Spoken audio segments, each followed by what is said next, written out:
வணக்கம் உறவுகளே. கிருஷ்ணகிரியில் சிவராமன் ஒரு பரதேசி எச்சிக்கல நாய் நாம் தமிழர் கட்சியோட முன்னாள் உறுப்பினர் சொல்கிறாங்க. ஆனால் இப்போதைக்கு நாம் தமிழர் கட்சியில் இல்லைன்றாங்க. அவனுடைய நடவடிக்கைகள் சரியான கட்சியிலேருந்து தூக்கியிருக்காங்க. அந்த பரதேசி நாய் பெண் பிள்ளைகளை பாலியல் பலாத்காரம் செஞ்சு ரொம்ப குடும்பப்படுத்தியிருக்கான். இவனையெல்லாம் அரெஸ்ட் பண்ணி காலை ஒடிச்சிருக்காங்கன்னு நினைக்கிறேன். இவனெல்லாம் காலை ஒடிக்கக்கூடாது.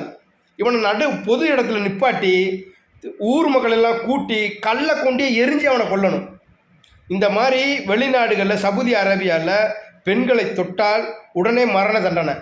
இந்த மாதிரி கடுமையான தண்டனைகள் அவனுக்கு கொடுக்கணும். தமிழ்நாடு முதலமைச்சர் ஐயா மு.க. ஸ்டாலின் அவர்கள் இவனுக்கு கடுமையான நடவடிக்கை எடுக்கணும். யாராக இருந்தாலும் சரி, அண்ணனாக இருந்தாலும் சரி, தம்பியாக இருந்தாலும் சரி, பெண்கள் மீது இந்த மாதிரி பாலியல் ரீதியான தொந்தரவு பண்ணானா அவனுக்கு தூக்கு தண்டனை கொடுக்கணும், என்கவுண்டரில் போடணும்யா. அப்போ தான் இவங்க அடங்குவாங்க.